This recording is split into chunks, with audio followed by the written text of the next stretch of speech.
And welcome back. This is the Weekend Journal on News Talk 580 WTCM. I'm Jack O'Malley.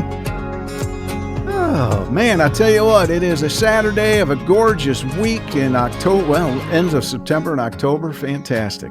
So hope you, after you're done listening to this, I hope you can get out and enjoy your Saturday. All right, well, I'll tell you what, this show is focused on Michigan. Let's talk about Michigan stuff.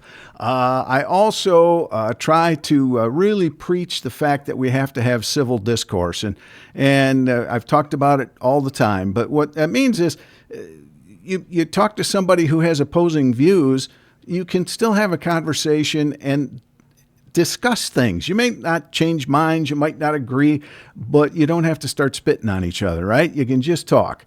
And there's a gentleman out there who was in town a week or so ago now for the Bully Pulpit through TC Connect, and he is a Democratic strategist. He is a guy who helps out on Democratic campaigns and other things. Who knows exactly? We can ask him what he's up to, but the point is he is of more of the Democratic persuasion, and let's get him on and let's talk about things, because that's what we need to hear is the other side. And the gentleman I speak of is Adrian Hemond. He is the CEO of Grassroots Midwest, former poli-sci instructor at Saginaw Valley. He's worked in state government, in the appropriations department, all sorts of things. And Adrian joins us this morning. Adrian, how are you, sir? I'm doing great. Thanks for having me. Oh, my gosh. Thanks for coming on. So, I just thought we could start by talking about the present situation here. Last year it was a trifecta. This year, the Republicans won back the House of Representatives. The Democrats hold the Senate and the governorship.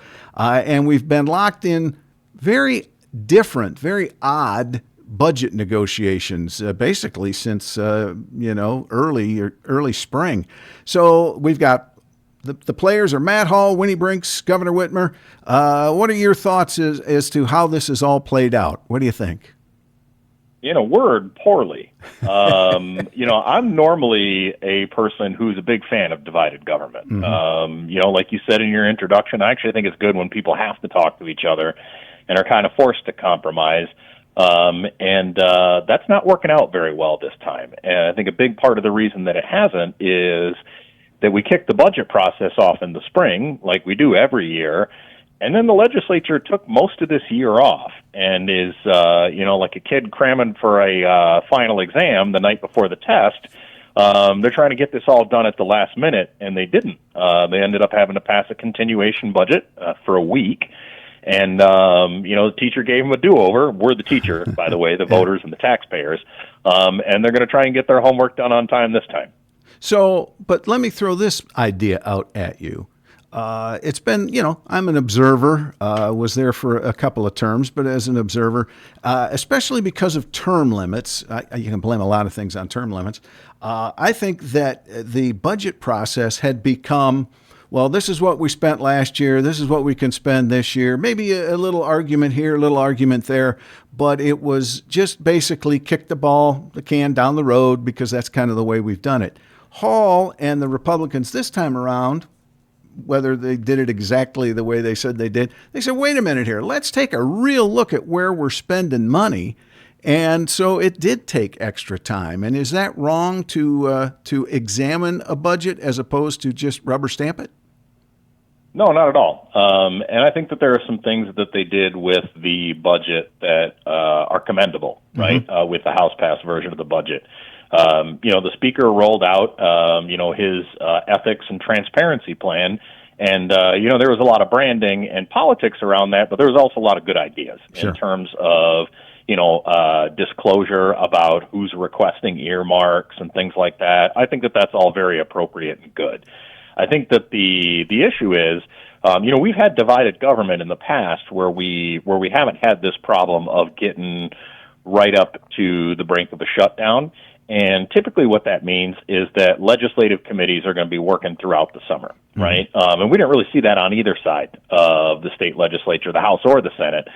Senate passed the budget early. It was, to be blunt, out of balance when they passed it, the Senate Democrats. And the House didn't pass their first version of the budget until August.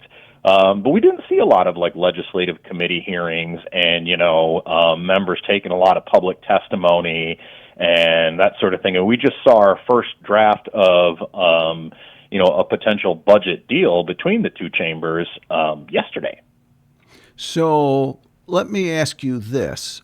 From my perspective, and I'd love to hear yours, this time around too, something, it might be wrong because it may have happened, but normally a budget is negotiated between the approach chair in the Senate, approach chair in the House, and the governor's person. This time around, Speaker Hall inserted himself, Brinks, and the governor really into the day-to-day stuff. And it appeared, too, that that added another layer. But also, Governor Whitmer kind of quietly was siding with the Republicans in a lot of ways. So I guess the Democrats, led by Winnie Brinks, maybe not the most dynamic. It was just an odd way of going about it, not necessarily saying it was wrong, but it was a completely different way with different players. Did you see it any way like that? Yeah, absolutely. I do think the budget process was very different, and I think you identified the source of that, which is that the Speaker and the Governor decided pretty early on that they were going to try and collaborate together on getting a road funding package together. Obviously, that was a signature campaign promise for the governor when she ran in 2018 and then again in 2022 that she hadn't been able to convert on yet after 6 years. And the Speaker signaled that he was going to be a willing partner for those negotiations.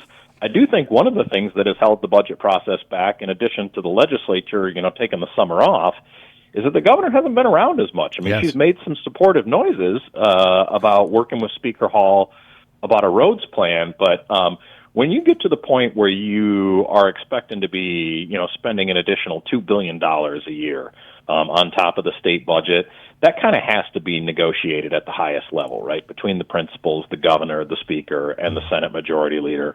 And they were very rarely all in the same room together this year. That only started happening in earnest in the last few weeks, and I think that was a mistake for all three of them, right? It's hard enough to pass a budget in a normal year, right? But if you're looking to spend an additional $2 billion over the top, you need to start early and have a good plan, and they waited too long. So with that, though, and I'm not saying this just to pick on the governor, but just as a discussion here, I mean, right there when things were finally in the heat of battle, she was in, Taiwan or wherever, and then I think Australia for 2 weeks. And then even this week here, when things are the brass tacks, the rubber's hitting the road, she went for a little jaunt to Toronto. I'm not necessarily saying that's bad, but on the other hand, here you got your CEO, your boss, not even in town. I know they can do it on the phone or things, that sort of thing. But your thoughts on that? Did she boot air by not saying, hey, let's postpone this foreign trip for a couple of weeks? Yeah, I mean, I don't think that's an unfair criticism at all, right? I mean, the governor's been out of the country a lot. And look, she says that she's got some stuff to show for it, right? She's announced some deals to bring jobs here from Japan, from Germany, from some of these foreign trips that she's made. And I say that's all to the good. But, they're trying to do something hard with the budget, which is go find, an extra $2 billion, turn it over the couch cushions, to fund the roads some more. And when you're trying to do hard things, I think you need to focus a little bit, especially when, about half of that $2 billion, maybe a little more based on the details that we're hearing, is going to be in the form of new taxes. That's always a tough sell, and you got to be around to sell it. Very true. Very true. All right. So we're going to see, as we're producing the show today, it is Thursday. This will air on Saturday. So hopefully we'll have a budget agreement because, as you said to me, Adrian, before we got on the air, the Senate and the House still have to vote on whatever it is they come up with. And that's not necessarily 100% in the bag, more than likely, but not guaranteed. Yeah, I think that's right. I mean, they're like I mentioned a second ago, they're trying to do hard things, right? Yeah. There are some proposals for some additional revenue, which is Lansing code for new taxes. They're in this proposed budget deal to fund additional roads, and there are also some tough cuts in some places. Yes. They're going to be tough for folks to swallow. And so, they do have to go and get the votes. Like, everybody's going to get their ox gored a little if they get this across the finish line. And that doesn't always sit well with some of the elected officials in Lansing. But that, that though is the sign of a good deal, right? If everybody walks away from the table with a little bit of a limp, because it means everybody. That's usually what it takes. Yeah, everybody got kicked in the knee. All right, so let's change a little bit here. Politics is kind of like horse racing and that sort of thing. Which horse is going to win? Which one's going to pull up lame? That sort of thing. We got a governor's race coming up here, and right now, as I see it, Jocelyn Benson kind of has the lead in the Democratic side of things. Maybe somebody can sneak up and bite her, but probably not. On the Republican side, everybody says John James, but I personally don't know if his horse is as strong as they think it is. You got Eric Nesbitt, Tom Leonard sitting there. And then you got this horse that came from the hills somewhere, Mike Duggan, the mayor of Detroit, as an independent. First time in my lifetime that we've had an independent governor's candidate. What are your thoughts about the gubernatorial race? Well, I think you identified an interesting dynamic before we get to Mayor Duggan, which is that the two party frontrunners are both pretty weak for party frontrunners Yes. at this point. It's not to say that they're bad people or bad candidates, but there are some identifiable issues with both of those campaigns. With the Benson campaign, there's been a series of missteps. Starting with her campaign launch, which was done not quite legally, according to our state's attorney general. She just damn way to punish her for it. Yep. And then on the Republican side, Congressman James has been kind of a ghost on this campaign. He's raising money, but he's not doing a lot of the things that you normally see somebody who's running for governor of Michigan do. So it's a very strange thing for the two partisan frontrunners right now, where they're not running real solid campaigns, which is just creating more opportunity for Mayor Mike Duggan from Detroit, who, like you mentioned, is running as an independent, and unlike most independent candidates that you see for any office, actually has a fighting chance here. I mentioned earlier in the context of the budget about doing hard things. Mayor Duggan's known for doing hard things. Yes. Obviously, he's been at the helm in Detroit for 12 years with their comeback. Before that, he's sort of brought the Detroit Medical Center system back from the brink of bankruptcy. So he's kind of got a track record of doing hard things and winning hard elections. Some of your listeners might remember that, 13 years ago, he got elected mayor of Detroit as a write-in. Write-in. Yeah, that's pretty impressive. And a Caucasian in a black city. Yeah, I said at Bully Pulpit a couple weeks ago when I was up in Traverse City that, if I was telling clients 13 years ago that there was this white guy from Livonia that was going to move into the city of Detroit and run for mayor as a write-in and win, nobody ever would have hired my company. Yeah, you'd have gotten laughed out. But he pulled it off, and then he kept winning. So he sure did. That's impressive. All right, so we've got, the governor's situation. And by the way, folks, I should tell you, we're chatting with Adrian Hemond, who is the CEO of Grassroots Midwest, a strategic political operative. They're the guys in the raincoats and the wide brim hats, I think, who kind of follow and keep an eye on everything. So we've got this governor's race. We've got Democrats, Republicans, and independent. And Michigan, this is, I think it's a solid purple state. I know there's a lot of people on the right and left who are, no, it's really Republican. No, it's really Democratic. I think there's that big chunk in the middle that definitely sways back and forth, and I think that gives Duggan a little bit extra oomph. Would you agree? 100%, yeah. And I do think Michigan's a purple state, and when people think about a purple state, everything about our politics as a country these days is about division, and there's definitely a fair amount of that. But a lot of what it is in Michigan is that, people, like individual people, don't just lean one way or the other, right? I know a lot of people who, for instance, who are, pro-life Catholics who are also union members. You got a lot of people like that throughout the state. You got people who are maybe more liberal on some economic issues, but they're big Second Amendment people. And, people are not monoliths. The parties like to act like, they sort of own your loyalty, but it's actually not so. And I think that that's one of the things that, that the mayor of Detroit is trying to tap into is that I think there are a lot of people that are being tired of being told by the parties, well, you believe this about this issue, so you got to believe all these other things that our party believes. So one of the other issues that I had after, I got into politics as a good American, good Michigan boy wanting to do good things. And one of the things that, I knew it was there, but maybe with COVID and the elections with President Trump, just stirred up a hornet's nest. But I see one of the problems that we have in the state here, I'm speaking of Michigan, is that both parties right now are really being run by the extremes of the party. And that's not good because, I see it in the House.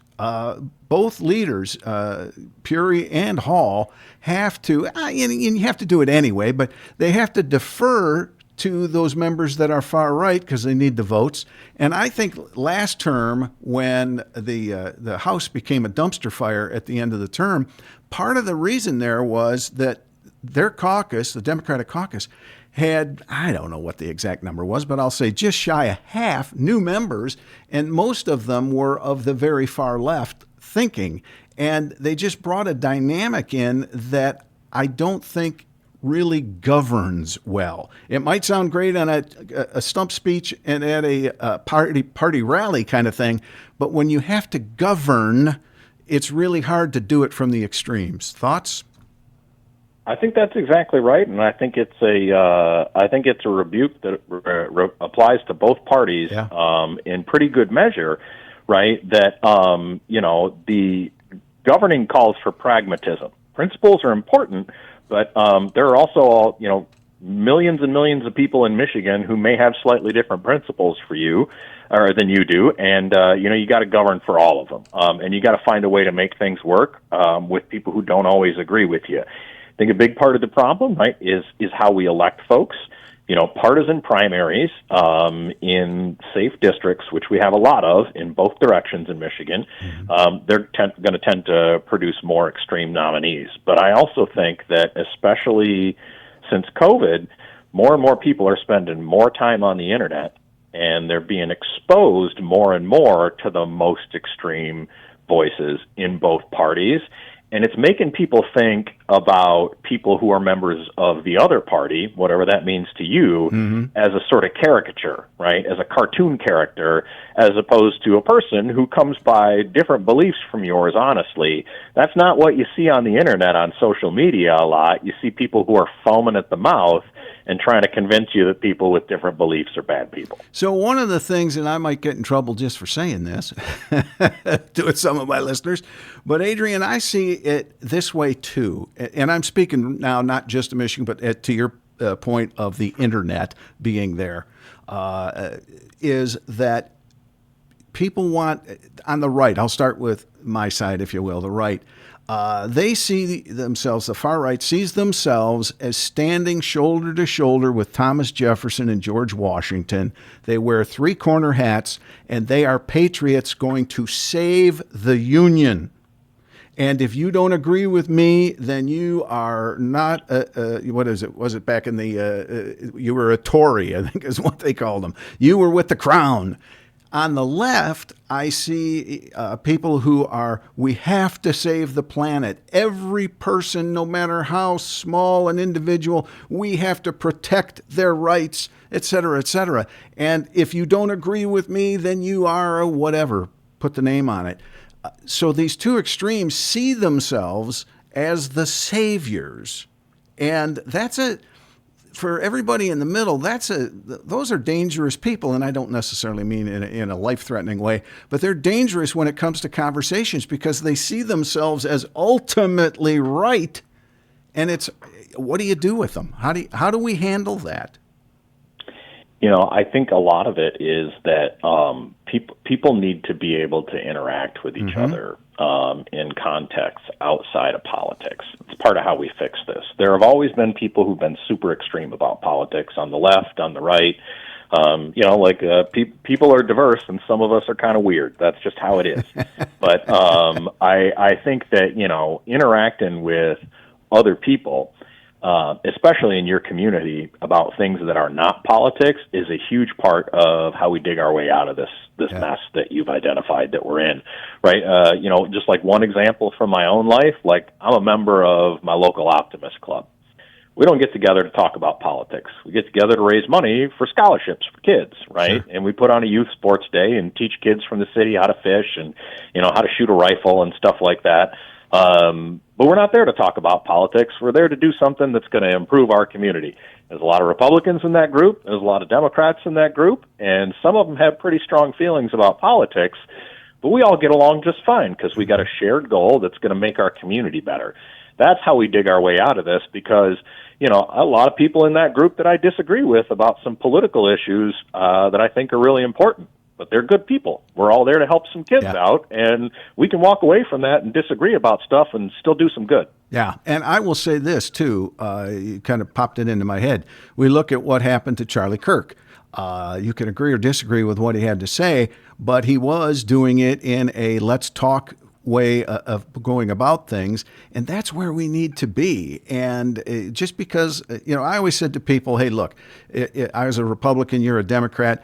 I need to talk to you because you might not change my mind, but you might tell me something, say something to me that makes me go, oh, okay, I see where you're coming from there. So it doesn't change my mind, but it does give me a different way to look at something. And when we're coming to a decision on the House floor or whatever, your conversation with me may have swayed me a little bit to say, okay, we got to do it this way because this makes sense. And conversation is such a huge thing. And we really have become I hate to use the term because everybody uses it, but we've become siloed in how we think. And we need to get out of that. And that's not an easy thing to do, is it? No, it's not. And, I always encourage people in life just to talk to people who are different from you. Makes you big and strong. Yeah. It's good for you. And it helps you understand, your community, your state, the world that you live in a little bit better.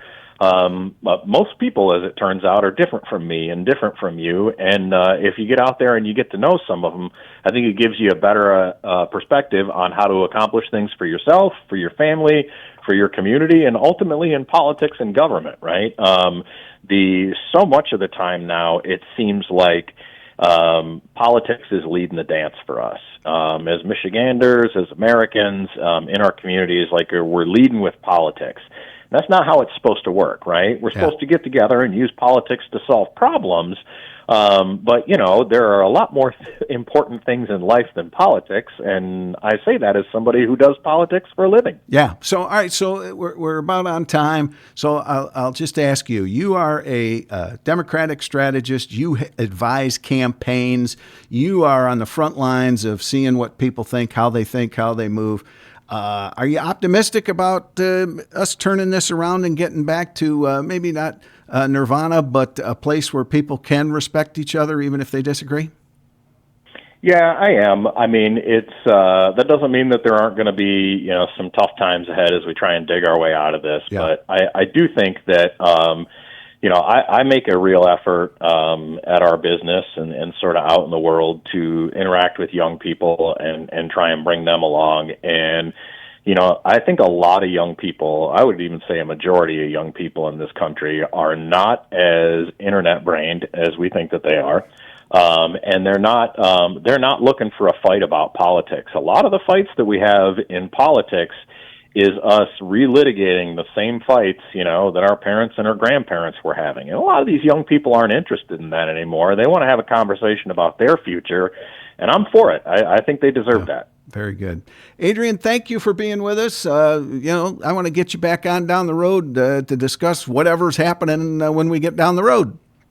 I love it. Thanks for having me, Jack. All right. Very good. Adrian Hemond with us today from Grassroots Midwest. Appreciate him being with us here on the Weekend Journal on News Talk 580 WTCM. We're going to be right back. Stay tuned.